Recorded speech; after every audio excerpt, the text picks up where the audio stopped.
5 reasons why airplanes don't have reverse gears. 1. Airplane engines are designed for forward thrust, not reverse propulsion, ensuring efficiency during flight. 2.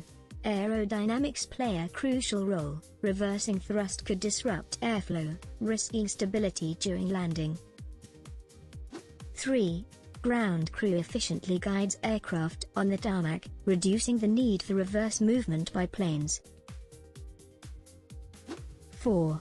Unlike cars, airplanes require long runways for takeoff and landing, making reverse gears unnecessary. 5. Aircraft are built for safety. Reverse thrust could complicate landing and taxiing procedures significantly. Subscribe for more fascinating aviation insights.